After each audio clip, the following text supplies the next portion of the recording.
to Borders and Belonging, a podcast that explores issues in global migration and aims to debunk myths about migration based on current research. This series is produced by Cirque Migration and Democracy. I'm Maggie Perzyna, researcher with the Canada Excellence Research Chair in Migration and Integration program at Toronto Metropolitan University. Today's episode explores the burgeoning use of artificial intelligence, or AI, as a tool in managing migration and asylum. Two leading researchers will help us understand the risks and opportunities posed by this emerging technology. They'll discuss how AI might affect the civil liberties of migrants, international data flows, and more. But first, a former litigator will tell us about her experiences defending refugee claimants and how, theoretically, AI could be used as a force for good in asylum claims. In her 10 years of working as a litigator in Canada, there is one case that Professor Hilary Evans Cameron will never forget. I had a young Colombian client in a hearing who'd received threatening letters from a guerrilla group. And the board member was being really hard on her in the hearing because her response was, well, I just tried not to think about them. I sort of tried to carry on. To Professor Cameron, it was clear that the board member, in other words, a member of the Immigration and Refugee Board of Canada, was not familiar with the cultural context that the claimant was coming from, nor was he familiar with current studies on risk response. One of the really key findings of studies of risk response is that the more familiar a risk is, the easier it is to push it to the back of your minds. Right? So we talk about car accident risk as a classic familiarized risk. So everybody knows that car accidents are a thing, that driving a car is dangerous, but it's not hard to put that thought to the back of your mind and get in a car. At the time of my client's hearing, there were as many people kidnapped for ransom in Colombia in a given year as died in car crashes in Canada. So that risk of being kidnapped for Colombians at that time was background noise. It was just something that everyone knew someone or knew someone who knew someone that it had happened to. So you push it to the back of your mind and you try to keep going. So this was essentially her testimony was, yeah, of course I was scared, but, what are you going to do? But the board member clearly did not understand the Colombian socio-political landscape enough to understand the claimant's response. And, as it turns out, he was not the only one to misinterpret a refugee claimant's actions. As a refugee lawyer, I was disturbed by some of the assumptions that I saw board members making.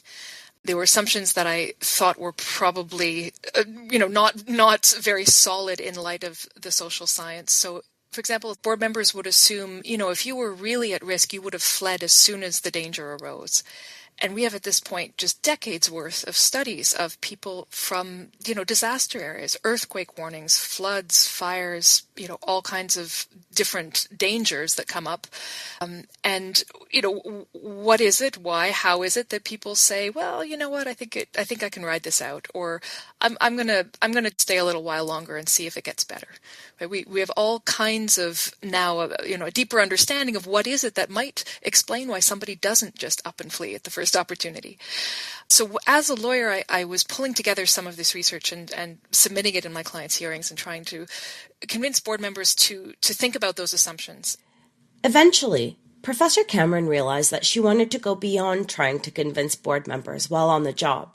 So she got her PhD and began to deepen her research on the process of decision-making and some of the dangers that can come when decisions about refugees are made without enough information.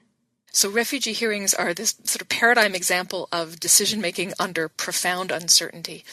These decision makers, not only are they interviewing somebody from a different culture with a very different sort of cultural context, language issues, trauma. Claimants are often testifying through interpreters. There's just a whole mess of reasons why there's all kinds of potential here for miscommunication and misunderstanding. But in addition and beyond that, at the end of the day, what the board member is being asked to do is really predict the future. They're being asked to say when this person goes home, what's waiting for them there. To come up with the optimal conditions, Professor Cameron first has to lay out some of the problems with the current system. The first element is that decision makers need to sift through a large package of information to help them understand the situation on the ground. This can be hundreds of pages. And so, a board member doing that is going to bring their best resources to that game, and they may have plenty of good skills at their disposal, but they're still human, and that's still a very, very difficult task. And one thing we know about this kind of decision making is that decision makers tend to be overly confident in the conclusions that they reach. And that the data in this case is often very poor data. So a decision maker is looking at this weak, sparse data and making a confident and likely poor prediction. What an AI would do is look at that same poor, sparse data, be able to make a prediction, but along with that prediction would come sort of an explicit statement of how unreliable it is, because the AI is able to factor in the fact that this is not good data. Professor Cameron is very clear to note that this is all theoretical and that she doubts the proper legal systems would ever be in place to allow something like this to come to fruition. Still, in theory, she and Goldfarb's ideas on how AI could be used in refugee claims does provide a bit of hope. This would be a very helpful system because, in other words, at the heart of this refugee status decision-making process should be that idea that it is better by orders of magnitude to give protection to someone who doesn't need it than to withhold protection from someone who does, right? And so if a decision maker has that legal framework, that normative ethical framework in place, and the AI tells them, look, this is really uncertain. In other words, the points that you're asking us to decide are points that we don't think you can reliably know, then that should allow more people who need protection to get it.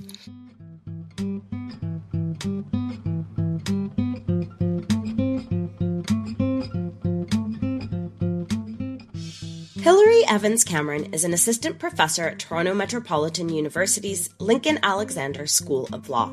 Many thanks to her for sharing her expertise with us. Now let's take a deeper look at the role artificial intelligence plays in managing migration. Joining me is Ana Beduschi, Professor of Law, Exeter University in the UK, and Tuba Bircan, Research Professor at the Department of Sociology and Research Coordinator of the Interface Demography Research Group at Vrije University in Brussels. Thanks to you both for joining me. AI is often thought of as robots and self-driving cars, but the truth is it's embedded into everyday lives. What exactly is AI? That's a very good question. And I would say there is no single straightforward answer to that, because currently there is no internationally agreed definition of AI. But we could say that AI can be broadly understood as a collection of technologies that combine data, algorithms, and computing power. If we follow the definition that was given by the European Commission, for example, these technologies would consist of software, but also hardware, systems that are designed by humans, and that's an important point, that they are designed by humans, and that if they're given a complex goal, they can act in the physical or in the digital dimension, perceive their environment through data acquisition, interpret the collected data that can be structured or unstructured, and they would, deriving from this data, they would decide on best courses of actions to take to achieve a given goal. Broadly speaking, these are systems that are designed by humans, and these are technologies that we have in our daily lives. As you said, these are technologies that are embedded in the smart assistants, in our mobile phones, or in our virtual home assistants. So Tuba, just building on what Ana said, when we're talking about AI, are we talking about computers understanding? Very, very, very important question. I think, as Ana said, what we have to remember about AI is a kind of an ecosystem, including both software and hardware. But the overall goal is to simulate or to mimic humans and our actions. So we can think them like a small machines which are programmed to think like us. However, they are solely based on data because they are trained on existing data, which brings us to the important point about this. How do they differ from a predictive analysis? So they do predict, they can forecast things. So AI can tell us about what, but they are very poor in explaining why, because they do not have the either social or theoretical power to explain the causalities and the whys. So I think for understanding it, they still have a way to go, but they can be used for the pattern recognition particularly. So what do we see in this large data set, but they cannot be extremely helpful. At least we have to acknowledge the shortcomings about the understanding. So when talking about AI, the term big data comes up a lot. What exactly is big data and how does it tie in with AI?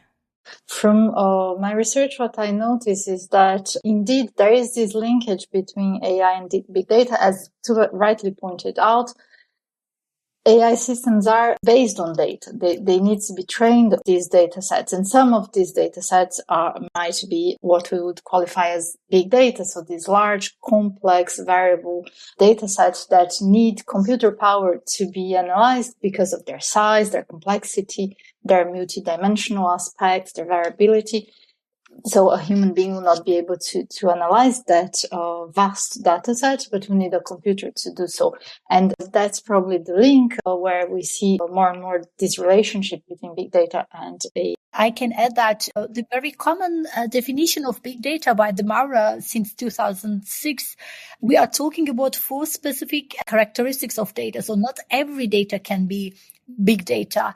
First of all, we usually call it 4 V's like volume, velocity, variety, and veracity, but I would like to use the layman's term. So we are talking about a data set which has a lot of data, so really a vast data, but which constantly generates and changes, and which could be expressed in various ways. But more importantly, I think veracity is an important characteristic.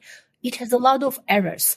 So the big data is not the perfect data. It is massive amount of data which cannot be analyzed through our conventional or the desktops that we have, so which requires more complex systems. And I think the linkage between the AI and big data or big data analytics is artificial intelligence is a way of tool to process the big data. But on the other hand, it is important that the AI, the development of the algorithms are highly rely on the big data because they are used for training the algorithm, the black box part. So large quantities of data, but not necessarily a uniform quality of the data. So what are some of the ways that AI is used in migration management? Well, that's a very important question because we're seeing AI being increasingly used in migration management. So if we take the migration pathways and we make it into 4 points, so we would have pre-departure, entry, stay, and return, we have systems that can be used at all of these stages. So on pre-departure, for example, it's more and more common to have visa applications systems that are using AI systems through their e-platforms. So several countries have started using that. The same with automated profiling and security checks that can be done pre-departure, so before an individual has migrated. At the point of entry, for example, at borders, we have more and more automated identity verification at borders that use AI systems. So, for example, we have more and more these automated gates or smart gates, right? So those that would have the electronic passports and perhaps electronic visas would be able to pass through these gates and to scan the passport and then have perhaps facial recognition technologies that would be used to verify our identity before being allowed into the territory of a country. So that it's more and more common at airports or train stations in Europe, for example. And so that's something that's happening more and more into the entry point. We also have many uses for AI for stay. So when the person is in the country, for example, immigration information via chatbots. So that's more and more used to a lesser extent for return, but there are more and more ways of using AI for return decision making, notably if you think about machine learning and so the analysis of data. Just to give you a few examples, in Germany, the United States, Australia, and Canada have been using AI to confirm identity based on biometric data. And that's also in a movement to detect fraud in fraudulent documents, for example. Hungary and Lithuania use AI for facial recognition to verify identity of non-nationals at borders, for example. Chatbots are also used in Chile, in Australia, in Canada, They can be used for AI-powered chatbots to respond to online migration questions. So there is a lot of uses for AI. Also, in different contexts in Germany, for example, there is a study on the feasibility of using AI to support prediction of movement of populations. So we see that there is a lot of uses of AI and it's just increasing. So it's something that it's not at all science fiction, and it might be part of the experiences of many people. Can you give us some real-world examples of how AI is currently being used to manage migrant populations?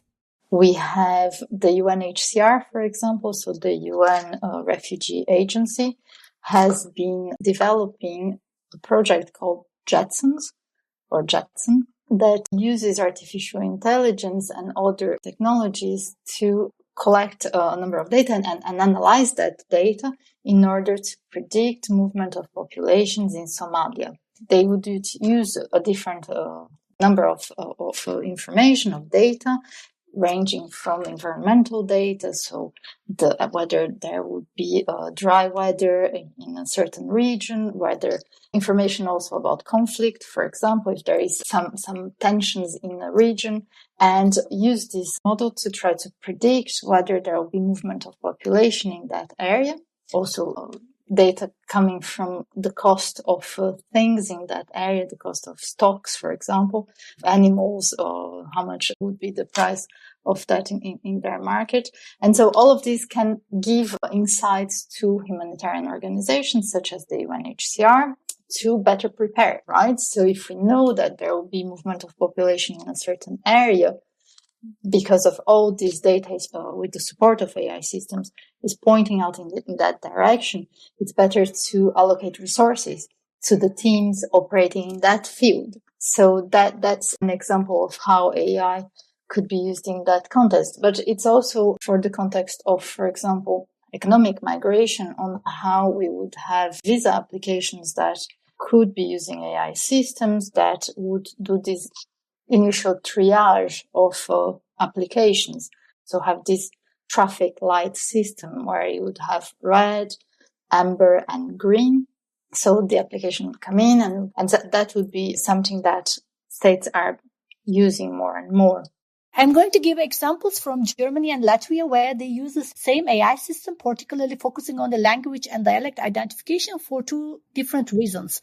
Like in Germany, they use this AI tool, and especially the asylum procedure, to recognize different dialects. So they make some indications, or they can get some indications about the country of origin and the functioning. So what they're trying to do is they are trying to, based on people's speech, because they are lacking documents most of the case, to really understand if they are telling the truth and which region they are from. And very, very similar automated speech recognition tool is used in Latvia in a different context. What they do is they use it for the citizenship applications and to verify the knowledge and language proficiency of the people who are applying for a citizenship. So as a part of the citizenship test, the applicants either, I think, write or sing, they perform the national anthem. So this tool, this automatic speech recognition tool, decides on the proficiency level and if the person complies with the requirement or not. Another example that we can give is a very famous one is from Jordan, especially the UNHCR uses these iris scan systems in the refugee camps, because refugee camps are part of migration management too, where they use these iris scan systems to distribute food and financial assistance to people. So it is, and if I remember it correctly, more than 33,000 refugees in the camp have been using or part of this system. We see that AI is being used quite frequently in many aspects of migration. What are some of the pitfalls and risks when using AI as part of migration policies? Well, I would put here that there are three main types of risks or pitfalls in these areas. So the first one would be related to the quality of the data. That is a basis of the training of these algorithms. The second one would be the existence of bias in the AI systems. And the third one concerning surveillance technologies that are constantly raising concerns about the protection of migrants' rights. So if we think about the first one, so there are substantive problems relating to the quality of the data used in the design and development of AI systems. They might be using data that would be of poor quality, especially if thinking about big data. And it's generally known that poor data quality used to train AI algorithms will invariably lead to equally poor outcomes in any field. And this is also true in the context of migration, where errors in datasets remain, surprisingly or not, quite a common issue. For example, data on migration estimates may be conflated with the actual border crossing figures. So let's say someone will account for the same person crossing a border several times as if it was several people crossing. It's also challenging, we can imagine, to collect data of good quality on population displacement, especially during armed conflicts or natural disasters. We can think about a number of armed conflicts that are ongoing. So it's hard to get data of good quality. So consequently, errors in the data sets can be reproduced and cascaded forward, and they can compromise the accuracy of the AI technologies and their outcomes. The second point is that there are significant issues arising from the fact that AI systems can reflect the biases of their human designers and their human developers, and that bias in this case would be permeating these systems. Bias here, I'm referring to the human viewpoints, prejudices, and stereotypes that we all have as humans that would then permeate the design and development of these technologies. Importantly, they could potentially lead to unfair outcomes and discrimination. For example, studies have demonstrated that several commercially available facial recognition software were less accurate when analyzing the faces of women with darker skin types. That could be due to a lack of representation in the data sets used to train these AI systems. That could lead then to a situation in which an individual could be misidentified. So if perhaps people from certain backgrounds would have less of a chance of having that software working properly on their faces, and that can create lots of problems if you can't be admitted into a country, if you can't get a visa because of misrepresentation or an error in the way in which the system has worked, because there is this type of bias in the system. And thirdly, we have an increased use of digital technologies and AI in particular for surveillance, and that's more and more. So we have more and more sensors, AI-powered drones for border monitoring, for example, and that can raise concerns about migrants' rights, especially right to privacy, but also their ability to obtain reparations in case of violation of their rights. We see that there is this sort of power imbalance between the state and the migrants. It's becoming increasingly important with the extent of surveillance technologies that we're seeing, notably AI technologies, this power imbalance that we have that is potentialized, that is widened by the increased use of surveillance technology, including AI, in this field. I can just explain a little bit about the role of the big technology companies, and especially let's start with where Anna left about the surveillance, because I'll give you a very brief example from Poland. In 2021, the border between Poland and Belarus, it is fully equipped with a lot of sensors and cameras. It costed 350 million euros. The entire goal was to control the border movements, which is also related to the security. And in the EU overall, the market is expected to go beyond 130 billion euros. So in short, these tech companies are the major service providers when we are talking about not only the borders, but also the smart controls at the airports. So I guess it is really important to mention that not only the countries, but also international organizations like UN agencies, several NGOs, they are a potential target group for the big tech companies because they are generating a lot of money for them. So in short, particularly the issues surrounding privacy, data protection, and confidentiality, they continue to pose serious risks and challenges to migrant communities because the companies are seen as kind of service providers and they are not accountable or responsible or seen for the services that they provide for the international organizations and the states. So yes, a lot of pitfalls, but I think it is important to underline the role of the big tech companies there too. Are countries being transparent about their use of AI in border management and migrant screening? Well, some countries are more transparent than others. Let's put it this way. That is, for instance, the case of Germany, which often publishes reports about how it's using or even how it's planning to use AI and other digital technologies in migration. And I think that's very good. Other countries are less good at doing so, let's say it like that. And I would urge countries to be more transparent and disclose information about their programs that they have or their intention to use AI in migration management in the future. It would be very good if they could do so also for the sake of living in democratic societies, rule of law abiding ones. It's always good to know that.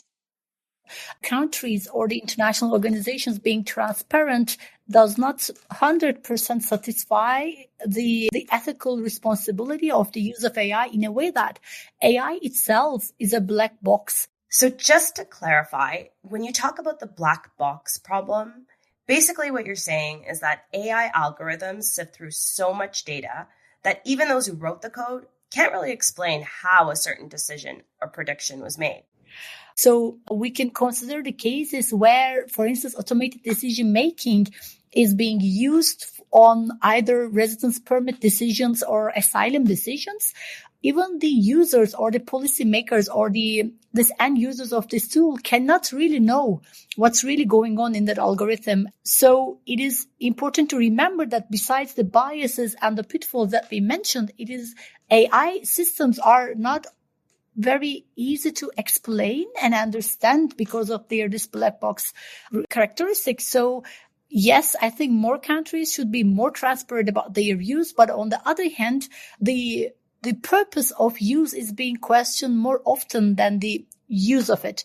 To give a very brief example, like after EU-Libya deal, when satellite data was being used for detecting the boats, it was clearly stated that the Frontex is using it to see where the boats are and where they are approaching.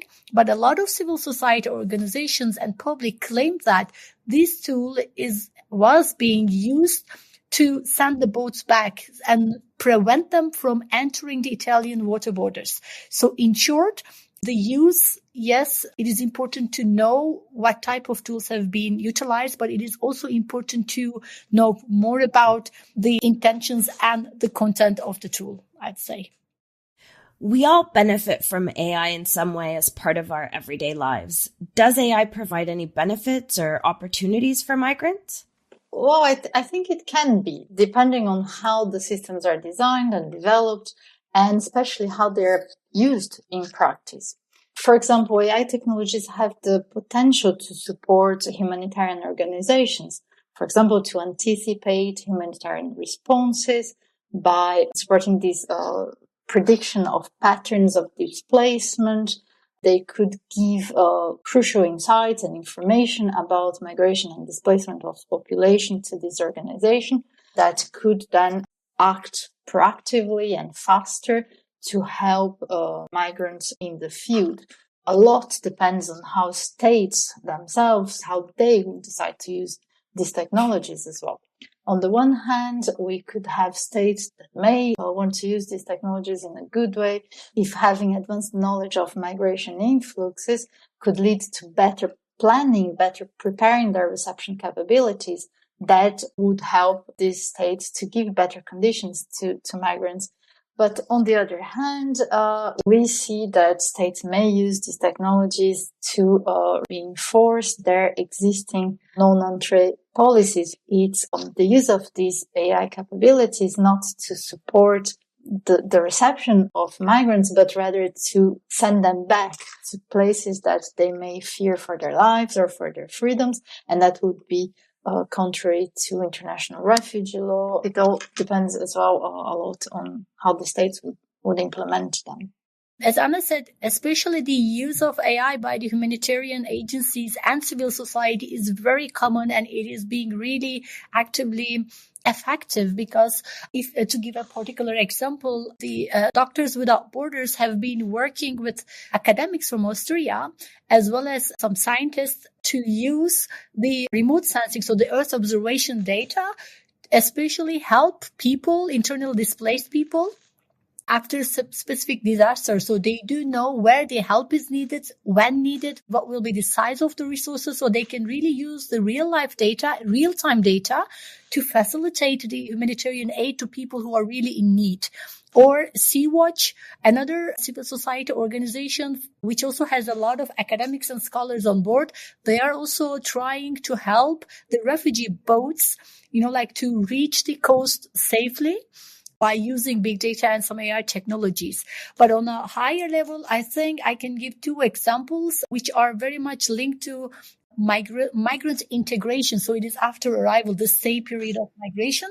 One of them is the Nadine project. What they try to do is how to utilize big data and AI, of course, to support migrant integration. And which is, I think, I'm not sure, but it might be influenced by a study at Stanford, which is called GeoMatch. What they try to do is they are using the previous data about the immigrants to find the best location allocation for them, which will allow their integration to be very smooth and easy for them. And it was pretty successful in specific countries. In Switzerland, especially the refugees and their location allocation worked pretty well. Of course, they consider their education, language skills, previous labor market experiences. And what they do is they also use the information from different regions and the areas in the country. So they match the migrants where they can integrate in a better way. So there are some very useful applications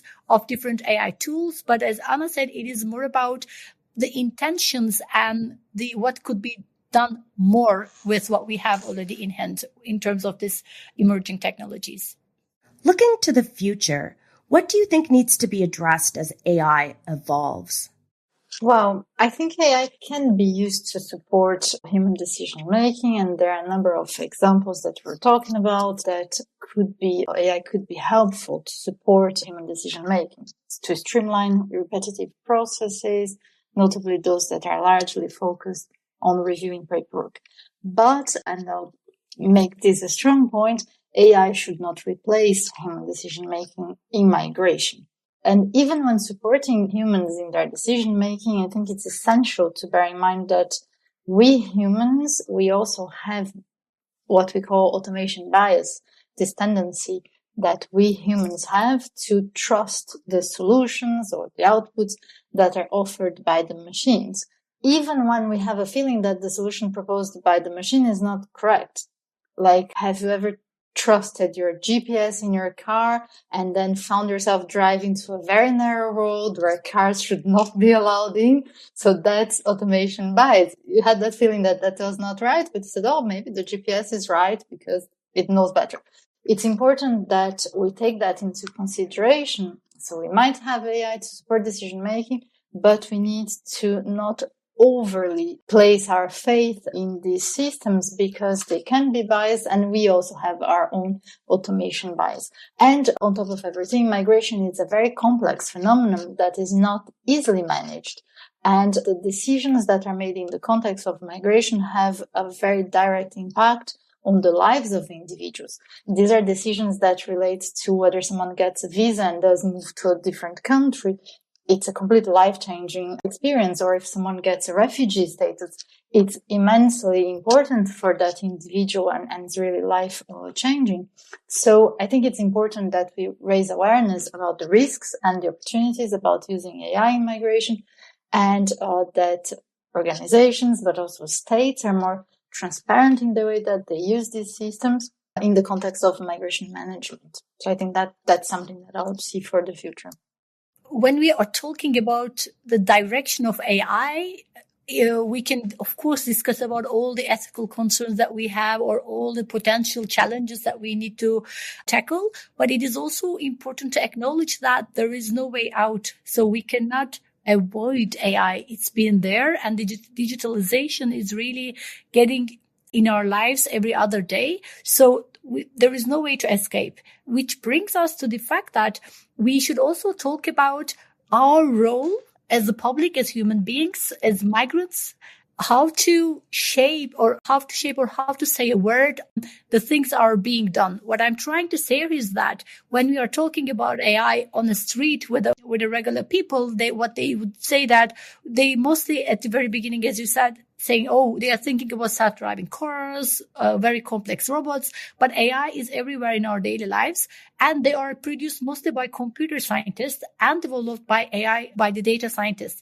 So I think it is really important to have more social scientists involved in the development and the implementation of AI in different areas, not only for migration, because AI is mimicking us humans. So the human involvement cannot be overlooked in the development and implementation of AI. So I think we will need more social scientists, but also different stakeholders on the table, because we are, in fact, like a bit scared maybe with all these potential misuses or the biases or the ethical concerns, but we will be the ones who will solve it. So in short, I'll say that we need more stakeholder involvement in the AI evolution and the use. And I think a social scientist should have more word to say.